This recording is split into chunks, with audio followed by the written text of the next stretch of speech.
जय श्री कृष्णा। हरि बोल। हम श्री मीराबाई के पावन चरित्र को श्रवण कर रहे थे। बीच में बहुत दिनों के बाद आज हम फिर वापस मीराबाई के शेष चरित्र का श्रवण करने जा रहे हैं। तो मीराबाई जब मेड़ता में रह रही थी और मेड़ता की राजगद्दी पर जब राणा विक्रम बैठता है, मीराबाई को कई कई कई प्रकार से वो परेशानियां देने लगता है।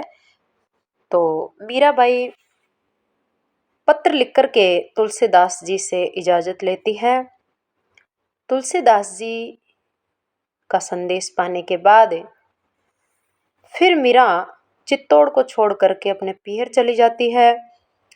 पीहर में श्री मीराबाई साल 2 साल तक रुकती है। उस समय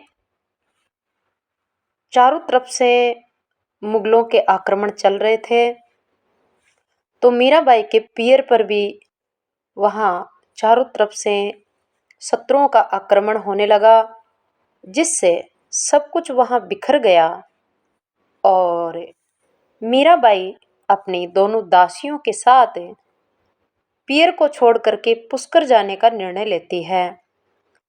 पुष्कर में मीराबाई कई समय तक रहती है और वहाँ से फिर अचानक उनको वृंदावन जाने की प्रेरणा मिलती है अंतरात्मा में। तो श्री मीराबाई अब वृंदावन की ओर प्रस्थान करती है।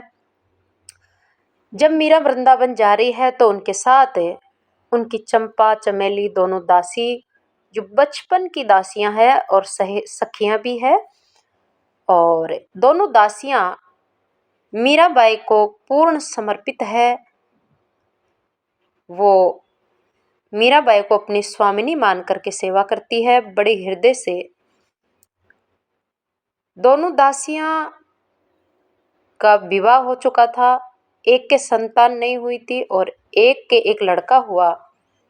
उस लड़के को वो दासी यहीं पर राजस्थान छोड़कर पिछले परिवार वालों के पास, और वो दोनों सखियां मीराबाई के साथ वृंदावन मीरा की सेवा के लिए जाती है। हालांकि मीराबाई उनको मना करती है, लेकिन वो सब मानती नहीं है, रोने लग जाती है। तब फिर मीराबाई दोनों दासियों को भी साथ ले लेती है और मीरा पहुंचती है श्री वृंदावन धाम। श्री मीरा जी वृंदावन में दर्शन करके अपने को धन्य महसूस करती है। वहाँ के संतों का दर्शन करती है। कई संत मीराबाई से मिलने के लिए, दर्शन करने के लिए आते हैं। मीराबाई वृंदावन में सेवा कुंज के पास में ही वहाँ निवास करने लगती है अपनी सखियों के साथ। रात दिन भजन चिंतन में और भी गहरी डूब जाती है। वृंदावन में मीराबाई सफेद वस्त्र धारण कर लेती है और तुलसी माला, केसों की जो बाल है उनकी लट्टियां बनने लगती है। यहाँ वृंदावन में जब मीरा भजन करती है तो वृंदावन में रहने वाले जो भजन करने वाले संत है, योगी महात्मा है, वो जैसे ही नाम सुनते हैं श्री मीरा के दर्शन के लिए आते हैं। मीरा का दर्शन की भीड़ लगने लगती है, संत लोग दर्शन के लिए आते हैं। एक दिन की बात है कि एक दिन एक बहुत वृद्ध संत श्वेत वस्त्र धारण कर रखे थे और वह हाथ में कमंडल लिए हुए तेज गति से मीराबाई के पास पधारते हैं। मीराबाई की कुटिया के दरवाजे पर आते ही उन्होंने पुकार लगाई, जय श्री राधे, जय श्री राधे, जय किशोरी जी की। तुलसी जी की मालाएं उन संत ने कंठ में पहन रखी थी। नेत्रों से कृपा की वर्षा हो रही थी। मीराबाई की दासी चमेली ने रसोई से उठ करके कुटिया का दरवाजा खोला, संत का भव्य स्वागत किया और संत का दर्शन करते ही चमेली आश्चर्यचकित रह गई। ऐसे संत के तो उसने आज तक दर्शन नहीं किए थे। एकदम भूमि पर लेट करके वो प्रणाम करती है, आसन बिछाती है और जो किशन था वो चमेली का पति, दोनों सिपाही भी वहां उनकी सुरक्षा के लिए साथ गए थे। तो चंपा का जो पति है किशन, वो दौड़कर आता है और आए हुए संत के चरण धोता है, प्रसाद पाने के लिए निवेदन करता है। आशीर्वाद देकर संत आसन ग्रहण करके बैठ जाते हैं और पूछने लगते हैं कि हमारी मीरा बेटी कहाँ पर है? बहुत दूर से हम मीरा के दर्शन करने के लिए आए हैं। तब तक किशन शरबत बना करके लाता है संत जी के लिए और गंगा जली गिलास आगे बढ़ाते हुए महाराज जी को प्रदान करता है। संत ने गंगा जली से शरबत मुख से उड़ेल कर पी लिया। प्रसन्न मुद्रा में कहा कि तृप्त तो सदा तृप्त ही रहते हैं। हे पुत्र, हम तुम्हारी सेवा से तृप्त और बहुत प्रसन्न हुए हैं। सभी कहने लगे, बाप जी पधारो, हमारी मीराबाई कक्ष में है। किशन ने अनुरोध किया। संत उठते हुए कहते हैं कि उनका अटपटा सा राजस्थानी भाषा का उच्चारण सुनकर संत मुस्कुरा जाते हैं। मीराबाई जिस कक्ष में कुटिया में बैठी थी, तो मीराबाई एक सफेद रंग के आसन पर बैठी हुई है। श्री मीरा की आंखें बंद है, आंखों से आंसू टपक रहे हैं और दाहिनी ओर मीराबाई एक तारा रखा हुआ है जो वो बजाकर कीर्तन करती है। मीराबाई सफेद वस्त्र धारण किए हुए हैं। मीराबाई के हाथों की कलाइयां और गले में तुलसी की माला बंधी हुई है। हमारी मीराबाई की उम्र 30 साल की है। 30 वर्ष की उम्र में मीरा ने ससुराल और पियर दोनों छोड़कर, राजस्थान छोड़कर के वृंदावन की शरण ली। मीरा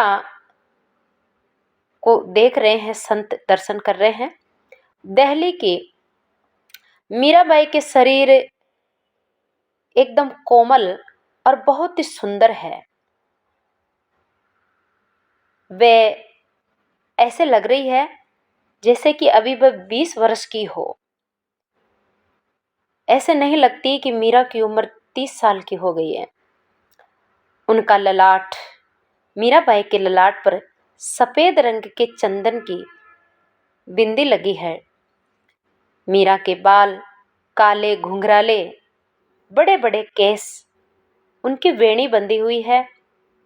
वेणी का मतलब चोटी, और वो वेणी मीराबाई के बाएं हाथ के कंधे से आगे गोदी की ओर घुटनों से भी नीचे तक लटकी हुई पड़ी है।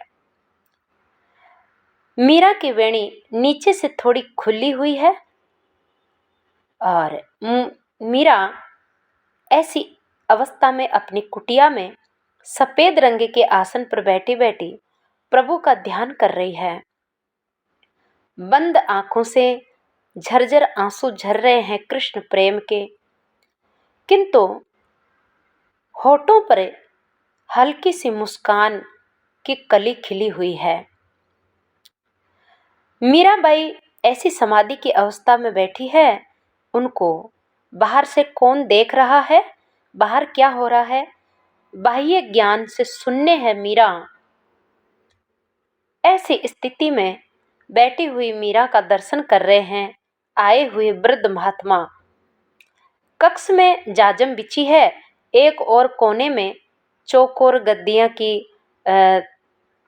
भी बिछी हुई है और दीवार के ऊपर जहां मीराबाई बैठी थी उनके सामने भगवान श्री कृष्ण की एक सुंदर सी फोटो लगी है, चित्र लगा हुआ है, जिसमें भगवान श्री कृष्ण श्याम सुंदर जमुना जी के तट पर त्रिभंग ललित होकर हाथ में बंसी बजाते हुए जो है एक शिला पर विराजमान है।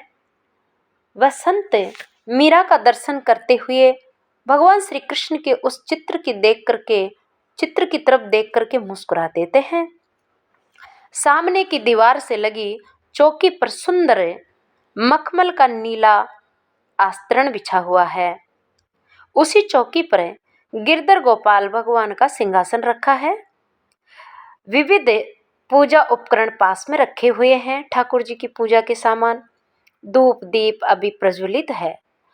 चमेली को लगा कि ये संत अवश्य ही बाईसा हुकुम को स्वस्थ कर देंगे, क्योंकि मीराबाई जब वृंदावन में गई तो कुछ दिनों के बाद एक दिन अचानक रात को 12-1 बजती है और भगवान श्री कृष्ण की ललिता सखी प्रकट हो जाती है और वो ललिता मीराबाई का हाथ पकड़ करके कुटिया से बाहर ले जाती है और दिव्य वृंदावन का दर्शन कराती है। वो वृंदावन जो ज्योतिर्मय है, तेजोमय है और जिसमें जो पवन चल रही है, उस पवन में कृष्ण नाम की ध्वनि गूंज रही है। उस दिव्य ज्योतिर्मय वृंदावन की प्रत्येक लता पता में भगवान श्री कृष्ण के नाम की गुंजान गूंज रही है। इस प्रकार से श्री कृष्ण की गोपी मीरा का हाथ पकड़ करके दिव्य वृंदावन का दर्शन कराती हुई गोवर्धन की तलहटी में पहुंच जाती है। अचानक वहां गोवर्धन की तलहटी में कुंज में विराजमान भगवान राधा गोविंद का दर्शन कराती है। भगवान श्री कृष्ण, राधा का और भी अनेक सखियों का मीराबाई दर्शन करती है। भगवान कृष्ण मीराबाई से कहते हैं कि हे माधवी, अब इस पृथ्वी पर तुझे थोड़े से दिन और रहने पड़ेंगे। बहुत दुख पा लिए, अब थोड़े दिनों के दुख और बचे हैं तेरे। भगवान श्री कृष्ण ने जब माधवी कहा तो मीराबाई चौंक गई कि मैं माधवी कैसे, क्योंकि मीराबाई पिछले जन्म की माधवी गोपी है। इसकी कथा हम अगले वीडियो में सुनेंगे कि कैसे मीराबाई ने यहाँ मीरा के रूप में अवतार लिया, माधवी से मीरा कैसे बनी है। तो प्रत्येक रात को कई दिन तक भगवान कृष्ण की एक सखी आती, मीराबाई का हाथ पकड़ करके दिव्य वृंदावन का दर्शन कराती। दिव्य वृंदावन का दर्शन कर लेने के बाद मीराबाई की हालत और भी गंभीर हो गई है। अब मीराबाई को खाने पीने, कपड़ों, किसी का कोई होश नहीं रहता है और श्री मीरा अब निरंतर बेहोशी की अवस्था में रहती है। बेहोशी मतलब वो निरंतर समाधि में रहती है, आंखों से आंसू गिरते रहते हैं। मीराबाई की दोनों सखियां श्री मीराबाई की ऐसी स्थिति देखती है तो उनको बड़ी चिंता होने लगी है और वो बहुत दुखी हो जाती है। वो सोचती है हमारी स्वामिनी को क्या हो गया, कौन सी बीमारी लग गई, अब ये बीमारी कैसे ठीक होगी। यहाँ ना ही हमारा घर है, ना देश है, ना परिवार है। अब हमारी स्वामिनी को हम कैसे, कहाँ से दवा दिलाएंगे। दोनों दासियां इधर उधर दौड़ती है, मीराबाई को तरह तरह की दवाइयाँ लाकर देती है, लेकिन श्री मीरा तो दिव्य गोलोक वृंदावन का दर्शन करने के बाद वो उसका शरीर दिव्य हो गया था। वो दिव्य प्रेम में भक्ति की स्थिति में डूबी रहती थी, बहुत ही ऊंची स्थिति। मीराबाई वैसे बचपन से ही एक सिद्ध संत है, एक सिद्ध सिद्ध योगिनी है, एक सिद्ध भगवान की भक्त है, लेकिन वृंदावन में जाते ही दिव्य वृंदावन का दर्शन करने के बाद श्री मीरा की स्थिति और भी आध्यात्म में गंभीर हो जाती है, जिसको सखियां समझ नहीं पाती है और सखियां सोचती है कि हमारी मीरा को कोई बीमारी लग गई है। ना बोलती, ना चलती, ना खाती, मतलब उनकी स्थिति और भी अलग रहने लगी। दासियों को बड़ी चिंता होती थी।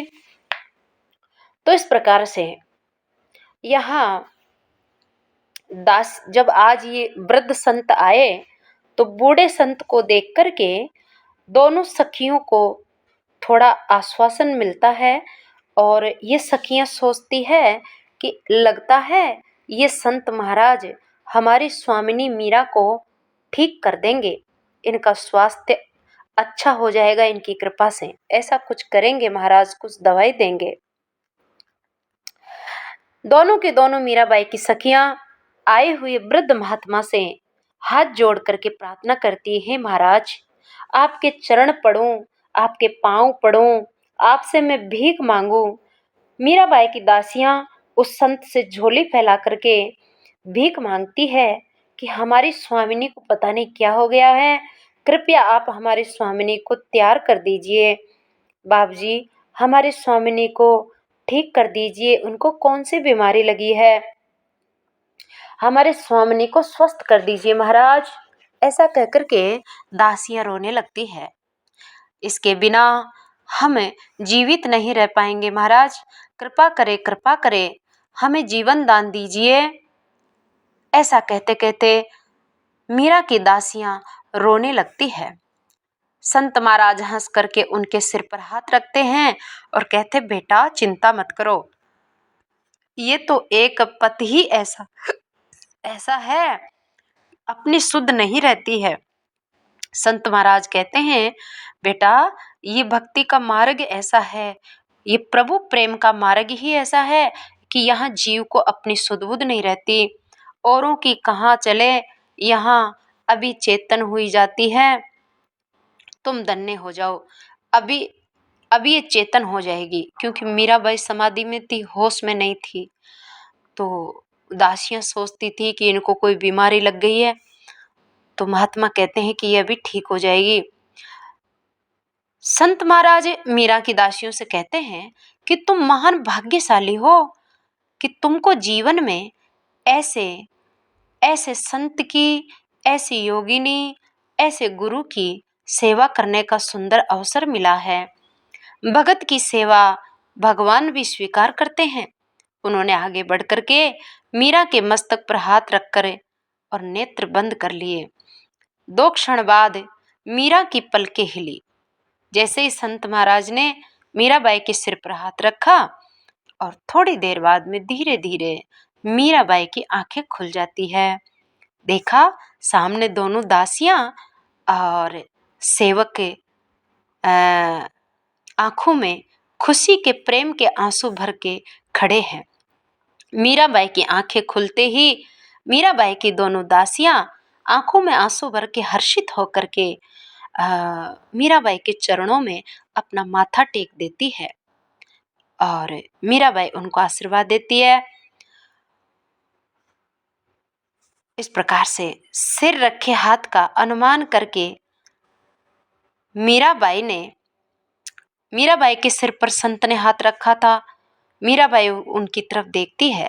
संत का दर्शन करते ही उन्होंने थोड़ा तिरछे होकर त्वरापूर्वक संत महाराज के चरणों में मीराबाई अपना सर रख देती है और जय राधे जय किशोरी ऐसे मंगल हो ऐसा आशीर्वाद देने लगते हैं संत महाराज।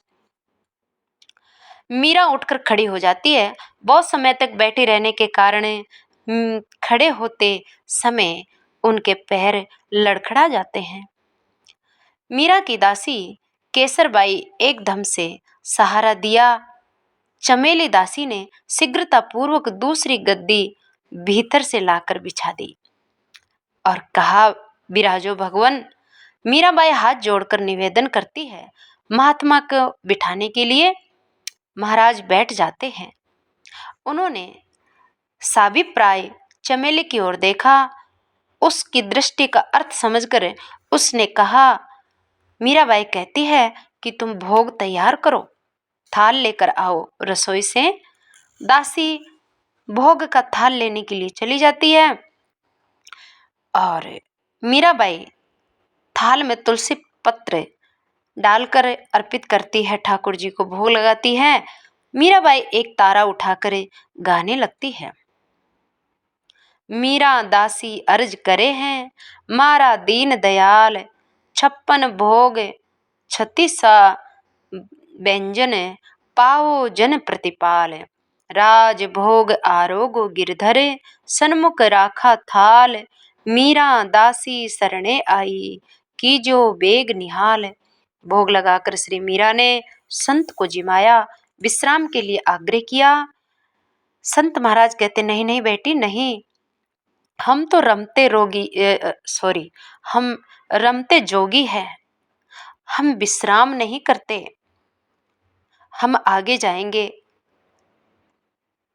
उन्होंने हंसते हुए कहा, बड़ी दूर से तुम्हारा यश सुनकर आया था बेटी मीरा, तुम्हारा दर्शन करने के लिए, लेकिन मैंने जैसा सुना था तुम्हारे बारे में, तुम तो उससे भी बढ़कर के मुझे मिली। मैंने जो सोच कर आया था उससे बढ़कर मैंने पाया है तुम्हारे अंदर वो गुण, वो भक्ति। मैं तो तुम्हारी भावधारा में बहने और तुम्हारे बहाने यहाँ आया हूँ। मीरा एक तारा उठाती है और जो है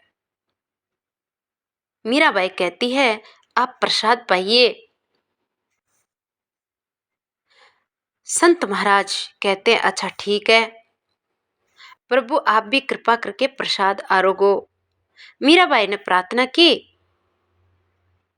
कहते हैं भूख तो नहीं है, लेकिन अब आप प्रार्थना करते हैं तो फिर मैं पा ही लेता हूँ। सभी प्रसाद ग्रहण करके बाहर वाले कक्ष में आकर बैठ जाते हैं। मीराबाई संत महाराज से कहती है, महाराज आप कुछ सुनाइए। संत महाराज कहते हैं, पहले बेटी तुम सुनाओ।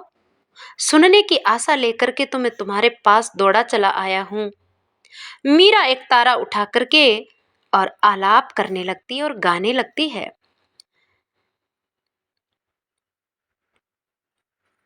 नैना लोभी रे बहुरी सके नहीं आए, रोम रोम नक सिक सब निरखत ललिक रहे ललचाए। मैं ठाडी ग्रह आपनी रे, मोहन निक से आए। बदन चंद प्रकाशत हेली, मंद मंद मुस्काए। मीरा अभी पूर्ण चेतना में नहीं थी। मीराबाई आदि बेहोशी में है, आदि समाधि में है। समाधि में होकर गिरधर का पद गायन करके महाराज को सुना रही है। गाते गाते उनके नेत्र फिर बंद हो जाते हैं, राग ढीली पड़ जाती है और फिर मीराबाई संभालती है। इसी प्रकार अंत की दो जो है लंबा पंक्तियों को गाते गाते हुए फिर बेभान होने लगती है। मीराबाई एक लाइन गाते ही बेहोशी में जाने लगती है, फिर वो अपने को संभालती है, फिर वो पद गायन करती है। अब मीरा कहती है, महाराज अब प्रभु आप थोड़ा कुछ सुनाइए। मीरा ने विनय पूर्वक हाथ जोड़े, नहीं आज मीरा बेटी मैं तुमसे सुनने आया हूँ, आवश्यकता हुई तो बीच बीच में जरूर सुना दूंगा। मैं तो बालक हूँ भगवन, आज्ञा पालन ही उचित है।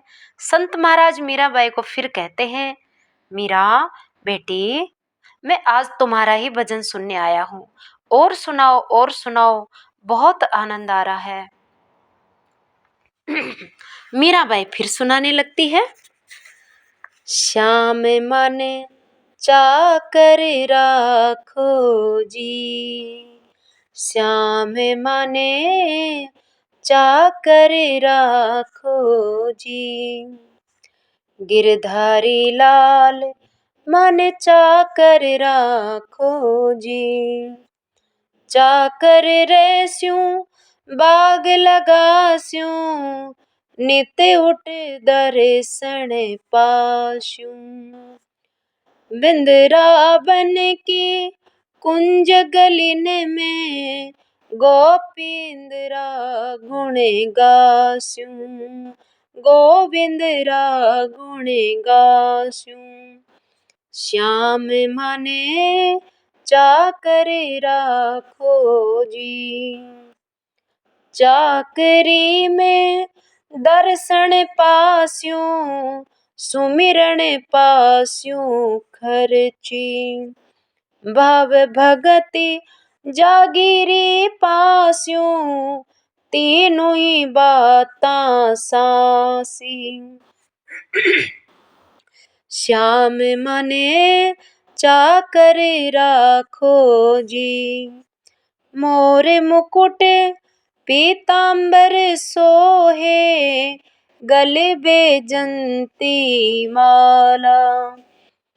बिंद्रावन में धेनु चरावे, मोहन मुरली वाला।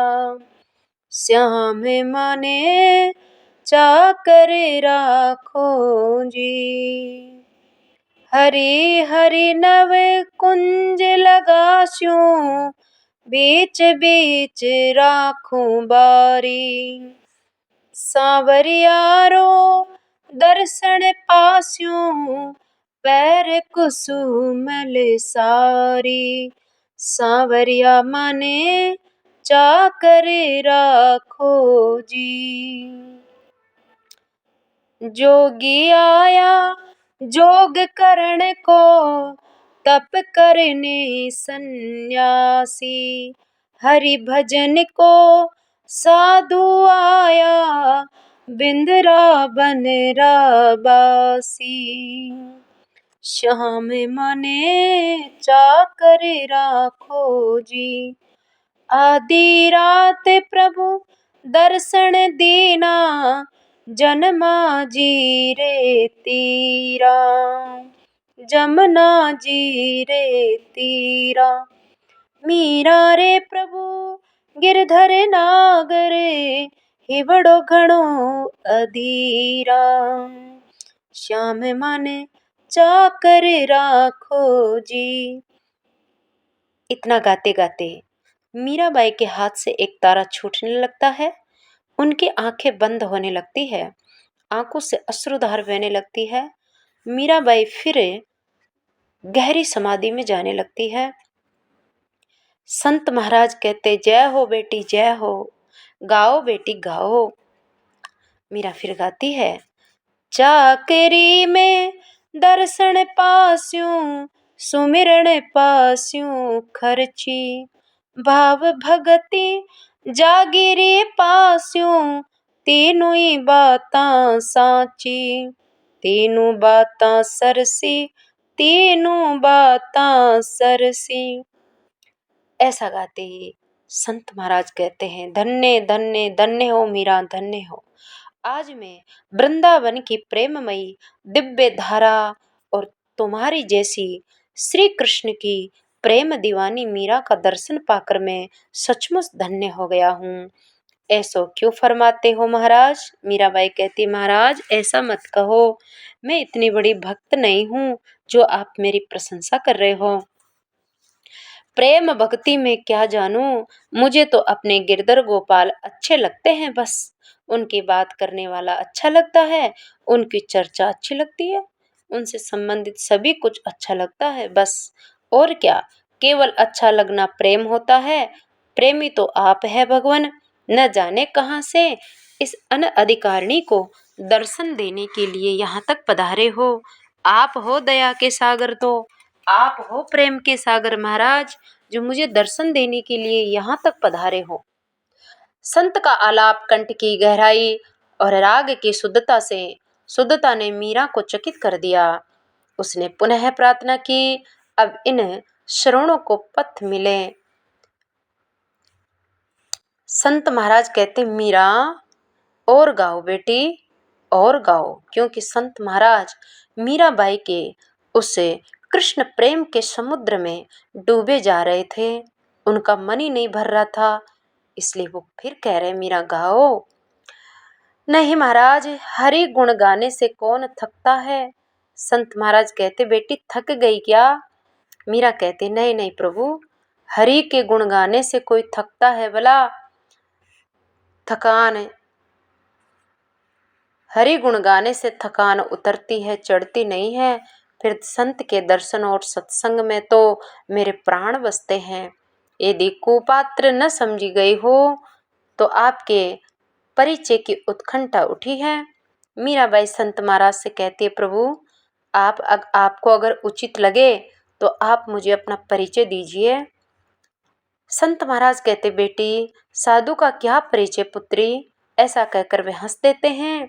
कभी कभी सचमुच आवश्यकता आन पड़ी तो जान जाओगी, ऐसा कहकर फिर हंस पड़े। ये सहज संभव नहीं है प्रभु। मीरा ने हंसकर उत्तर दिया और पल्लों में करताल उठा करके फिर मीरा गाने लगी। मैं गिरधर के घर जाऊं, गिरधर मारो सांचो प्रीतम, देखत रूप लुभाऊं। मीरा नृत्य के लिए उठ खड़ी हुई। मीरा का रोम रोम नृत्य के लिए नृत्य करने लगा। मीरा खड़ी हो जाती है। उसी समय वृंदावन के यमुना के पावन तट पर गोमा टीला के पास रहने वाले महान संत विभूति श्री जीव गोस्वामी जी, जिन्होंने गोविंद देव जी को प्रकट किया था, वे संत श्री जीव गोस्वामी जी मीराबाई के आश्रम पर आ जाते हैं। परस्पर नमन करने के बाद उन्होंने वृद्ध संत को प्रणाम किया। केसरबाई के द्वारा उनके लिए गद्दी बिछाई गई और केसर ने मीरा के चरणों में घुंघरू बांध दिए। और अब हमारी मीराबाई दोनों संतों के बीच और दासियों के बीच हरि के गुणगान गाती हुई पैरों में घुंघरू बांध करके नृत्य करने लगती है। मीराबाई गा रही है और नृत्य कर रही है। कौन से संत के पास में? जिन्होंने हमारे जयपुर में विराजमान गोविंद देव जी को प्रकट किया था, वो महान संत श्री जीव गोस्वामी जी और मीराबाई का दर्शन करने आए हुए एक वृद्ध संत जो पहले से विराजमान है। इन दोनों संतों के बीच मीरा गाती है और नृत्य करने लगती है। मीरा गा रही है, मैं गिरधर के घर जाऊं, गिरधर मारो सांचो प्रीतम, देखत रूप लुभाऊं। रैन पड़े तब ही उठी जाऊं, भोर बहे उठ जाऊं। रैन दिना वाके संग खेलूं, ज्यों त्यों ताही लुभाऊं। जो पहिरावे सो ही पहरूं, जो दे सो ही खाऊं। मारी वाकी प्रीत पुराणी, उन बिन पल न रहूं। जहाँ बिठावे तित ही बैठूं, बेचे तो बिक जाऊं। मीरा के प्रभु गिरधर नागर, बार बार बलि जाऊं। मीरा को जब ऐसा गाकर नाच रही थी, उनको भावावेश आ जाता है, भाव में डूब जाती है।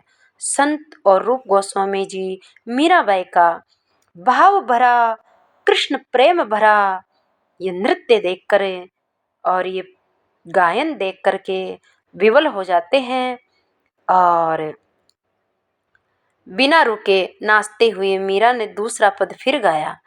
आली रे मोही लागे वृंदावननी को, आली रे मारे नैनन बाण पड़ी। चित चढ़ी मारे माधुरी मूरत, ये बिच आने गड़ी। कब की टाड़ी कब की ठाड़ी, पंत निहारूं अपने भवन खड़ी। अटकण अटक्या प्राण सावरी सूरत, जीवन मूल जड़ी। मीरा गिरधर हाथ बिकाणी, लोग कहे बिगड़ी। आली रे मारे नैना बाणे पड़ी। मीराबाई के रोम रोम में, उनके नेत्रों में श्री कृष्ण समा जाते हैं।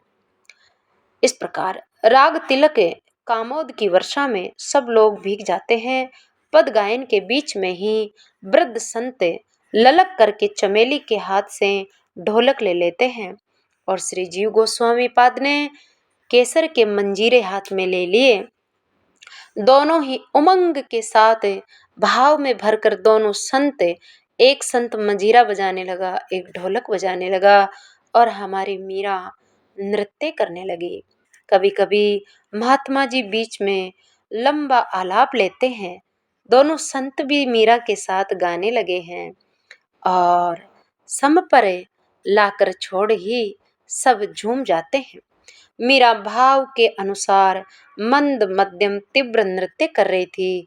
उनकी कनक वल्लरी से कोमल शरीर और मृदुल मृणाल से बाहु सफल भावाभिव्यक्ति की सार्थकता दर्शा रहे थे। उनके मुख की दिव्य कांति किसी अन्य लोक में सानिध्य की साक्षी दे रही थी।